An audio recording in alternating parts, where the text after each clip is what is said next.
right, well, welcome to a new podcast episode here at the Wealthy Ironworker, where we begin to converse about a subject that when the doors are blown clear off of this thing, it'll make you see things differently. That is, if you want to. The word of the day, or of the podcast episode, if you will, is gatekeeping. Gatekeeping is that word. Before we begin, let's go ahead and take the time to define what we actually mean when the term gatekeeping is used. Now, before the advent of the internet, gatekeeping looks something like this. You don't know where to find the information. It's exceptionally difficult. The one that I'll use in a more applicable status, it'll help us, if you will, was OSHA.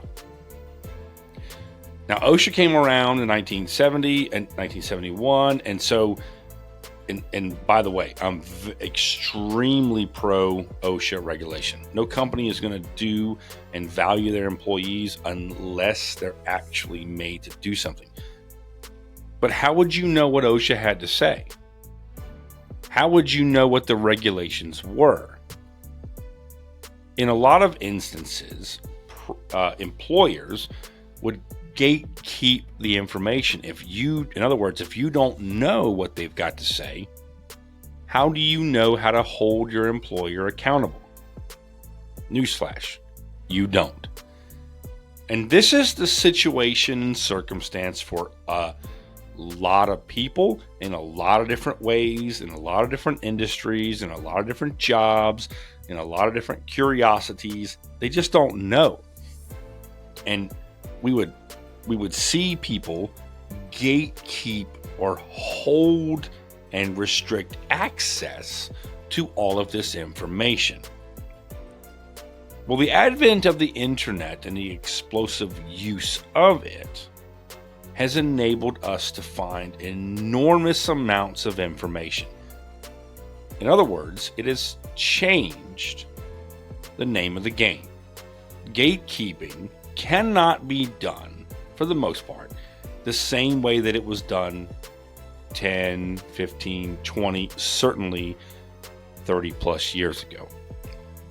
If you want to know what OSHA has something to say about a specific or a particular topic, all you have to do is pull that device in your pocket out, type in OSHA.gov, and navigate through the standards yourself. You don't need someone to take you by the hand and to show you what that says. You have full and unencumbered access to see what OSHA has to say.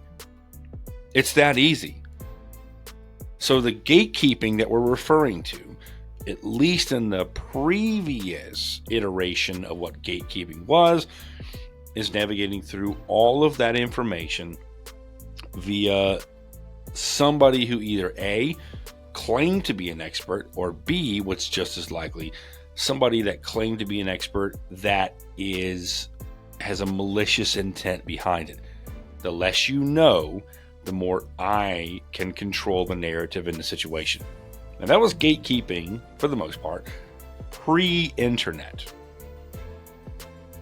Post-internet, however, it's dramatically different. In a lot of industries, information, etc., you can find the information. It's typically out there on the internet. It necessitates, however, a level of tenacity and intentionality on your part to dive deep into the recesses of all of the information on the internet. Now, earlier I said we don't have what I'm calling traditional gatekeepers, individuals who are holding back information. Sure, there's sneaky ways that they do it, but for the majority of industries, etc., there's a lot of information that's just out there waiting for somebody to mine through it. So how has gatekeeping changed? Gatekeeping looks different Because if you take that one little nugget of truth, it could be, and I'll make up an example that sounds enormously ridiculous. But let's say that we're looking for demonstrable proof that 2 + 2 = 4. Well, what we do on the internet is just flood the information waves with as much bull crap, distraction-filled nonsense out there, and even argue that 2 + 2 doesn't equal 4. That's how gatekeeping has changed. It's not that we have somebody that holds the gates and makes sure that you don't have access to the information. It's that we're going to inundate you with bull crap out there so that it makes it close to impossible, or at least as close as we think possible, to keep you from actually getting to the information that you're going to need. If I flood the information waves with a bunch of propaganda and a bunch of bull crap, how do you navigate through all of that to actually find what's taking place, what happens to be true, and what happens to be valuable? Hopefully you see that this is the case, that this is what's going on. And it's a basic tenet of human nature, right? When I first started this podcast, I wanted to start this podcast a lot earlier than what I did. And I also made, errors in, let's say, evaluations, because I started to look at hardware, thinking that hardware is where I need to start at. And I've got an article written about this and whatnot, but you need to have tenacity, and you need to know that what you're talking about has staying power. What is your why? But I digress. I was looking at equipment, and there was just so much. I mean, quite literally, there are hundreds of microphones out there. Hundreds. I mean, there's so many microphones out there. This is just one facet of the podcast, right? You got to have software. There's a whole bunch of stuff you got to have. But there's so much that you've got to dive into to determine, okay, well, what am I going to use? What equipment? What software? And in many ways, it feels like you're inundated with just sheer amounts of information and choices. And so what do? A lot of people, myself included, kick the can down the road to another day. I'm inundated with too much information, unable to make a decision. And so I don't dive any deeper. I go on to something else. Listen to me clearly.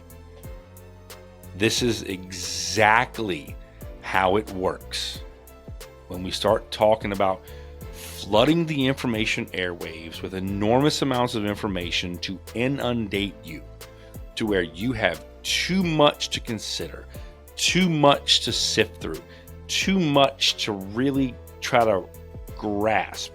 And ultimately what you end up doing is not trying to grasp any of it at all. That's gatekeeping 2025. I'm going to make it significantly difficult for you to find and to be able to gather and to be able to use any amount of serious information,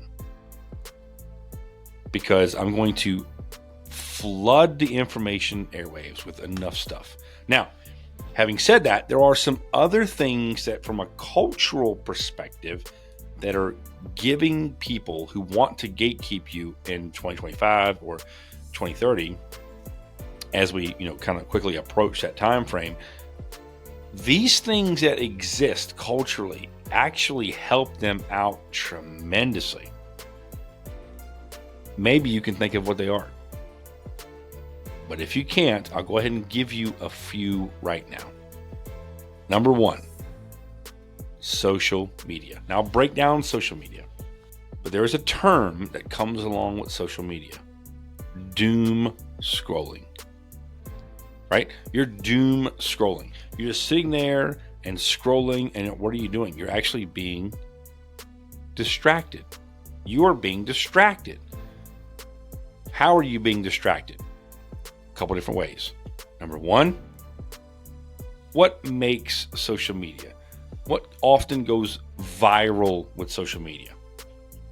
I'll give you the two things that I'm aware of right off the jump. There are others, but I'm going to give you the two that are the most prevalent, and you'll understand why. Number one, it's the humorous. The humorous. Things that are funny, and it seems like there's no shortage of that, right? Because we're sitting here doom scrolling the whole time. But the humorous. And number two, the sexually provocative. These two things provide the 1-2 punch that so many gatekeepers love, because now I've got enormous numbers of people who are distracted for hours and hours on end. It reminds me of the Roman satirist Juvenal, who said about the Roman Empire, give the people bread in circuses, meaning give them food, give them entertainment. They'll be docile, they'll be compliant, they'll do what you want, which means that you can then do what you want. Give the people bread, give them circuses, and then you can do whatever you want. The humorous and the sexually provocative are the most viral things that catch. So gatekeepers, modern day gatekeepers, thoroughly enjoy social media for that aspect. Number two, they love propaganda. Propaganda is enormously effective. And it's so easy and so trite. So effective is propaganda that it's been used the world over, continues to be used across this globe, and it aids the individual. So you think about a pool of people that may be interested. They're a slice out of the entire pie of let's just use America for example.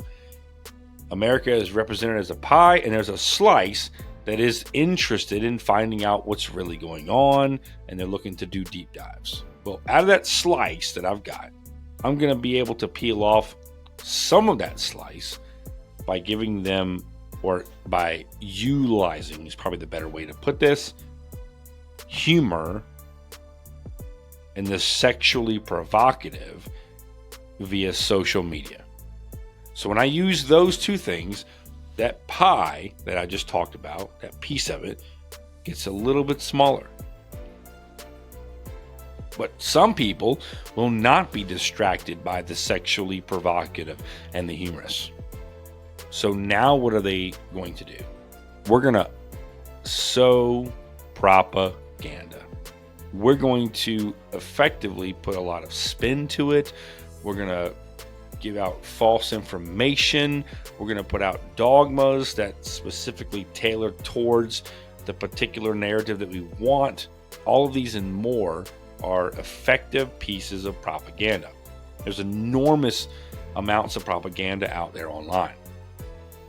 If I'm looking to sow a negative framework, a negative network about an entity, about a country, about an economic movement, if I'm looking to sow negative seeds about people, it doesn't matter what it happens to be. Propaganda can be sowed effectively for anything and everything. And so we're just going to put that out there from the propaganda perspective to flood the airways and to diminish that piece of pie, those individuals who are actively looking to find out what's going on. I want to shrink that piece of the pie, if you will. Propaganda is it's an amazingly effective tool. I would like to say that, I go through my life and I do research and I'm sitting here looking at stuff, having conversations and know from an anecdotal perspective that this isn't the case.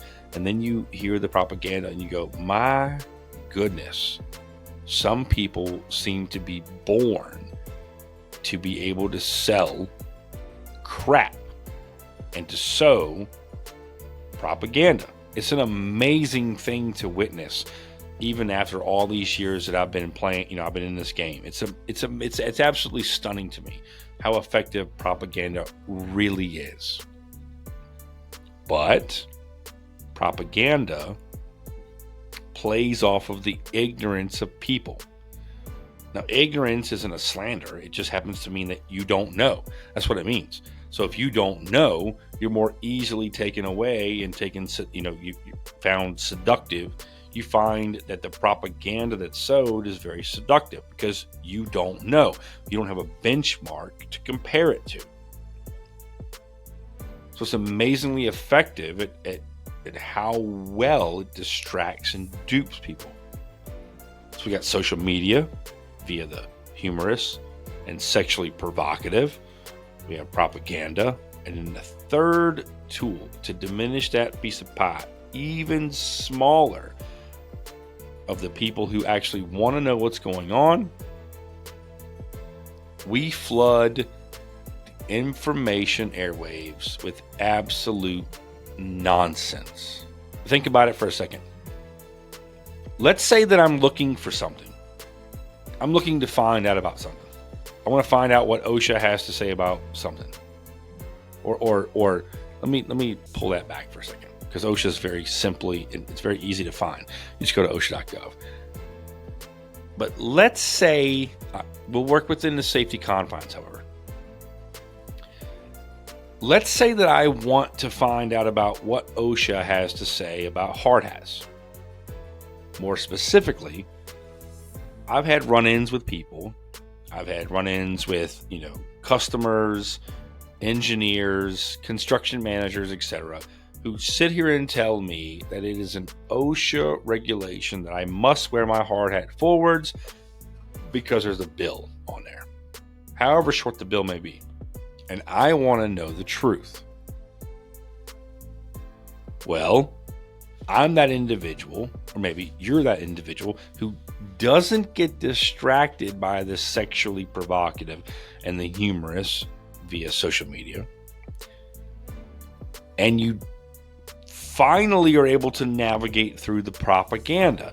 You're able to differentiate, meaning your benchmark is, unless you tell me or are able to show me that OSHA says that I need to wear my hard hat a certain way, I'm still navigating further. I'm still diving deeper. I'm still looking for the research, if you will, to find out what's going on.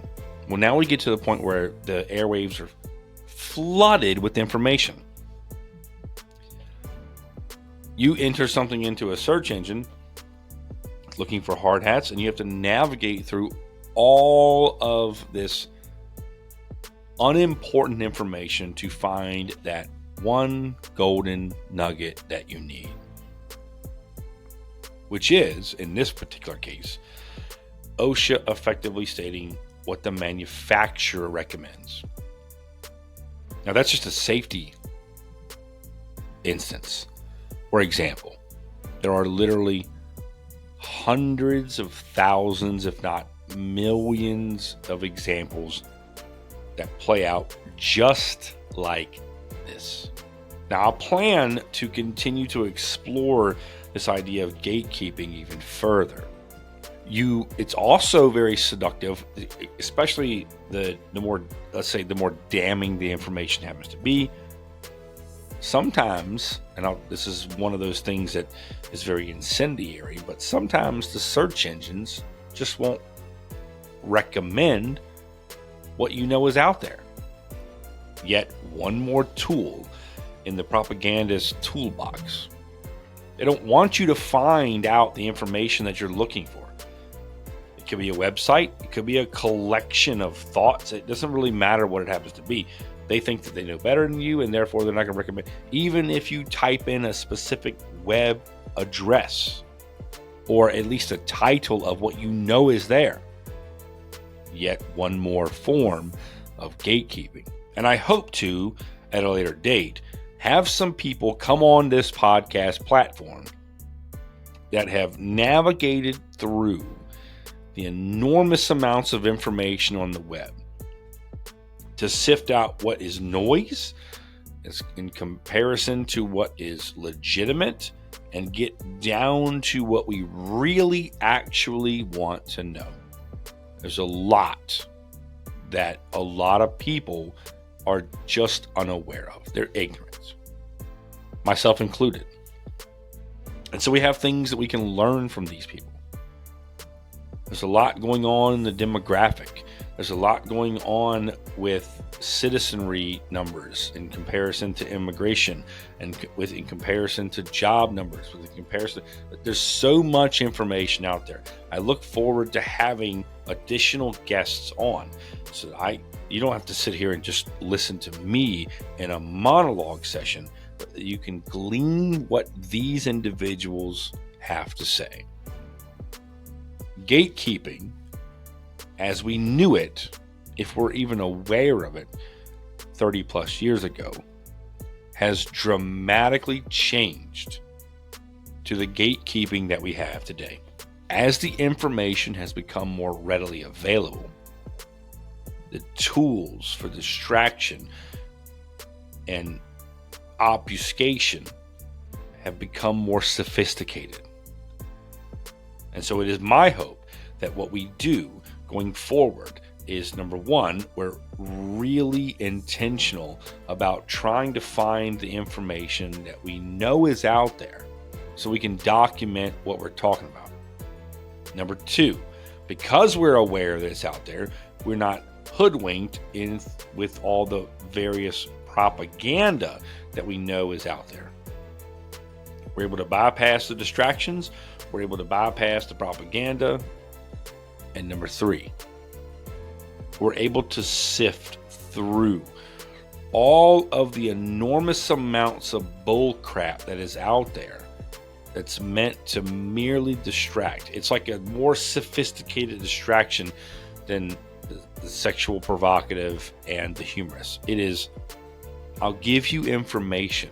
We'll have numerous amounts of information coupled with search engine optimization to attempt to be able to essentially block off your access to the information. Now, one more thing before we end this podcast episode. When we're talking about gatekeeping, it is an amazing thing to me to think that there are still people. It's one of the reasons why I did a podcast episode about this. But there are still people to this day, as of this recording in 2025, who, despite the amount of information that's out there, you can navigate to OSHA's website to see who pays for PPE.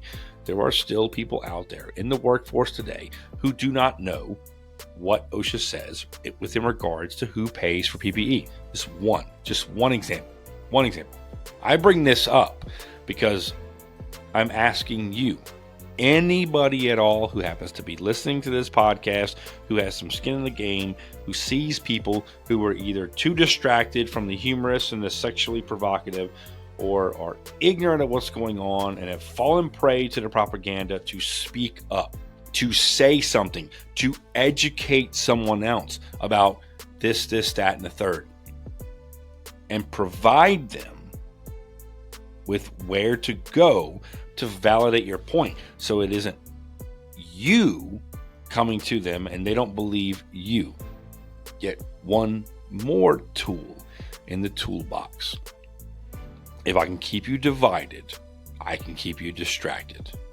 It is my hope that an educational, entertaining podcast, in this case an episode about gatekeeping, to put you on alert, get you to think, get you to focus, get you to be asking the right questions, to find out what it is that you know to be true, that you need to navigate through all of the distractions and the propaganda and the unnecessary information out there to get down into it. This podcast episode is necessary because it is my hope that I'm going to have some individuals on this platform that have done exactly that. They have navigated through all of the noise, all of the distractions, all of the necessary detail combing to produce some life-changing information, to produce some particularly damning information about industries and economics and companies and intent and all of that. So stay tuned. Come on back and look for the individuals. Have a gleaning ear, if you will, about what that looks like, what that sounds like when you're listening to individuals who are talking about what's going on, what they're finding all through the data mining. There's an enormous amount of data out there.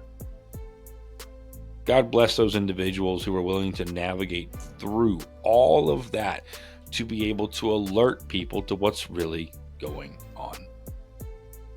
And this is one of those things that when you really peel the layers of the onion back, what you discover is effectively independent journalism. The mainstream media isn't doing it. They're going to carry the mail for whoever they want. They're not going to do independent research.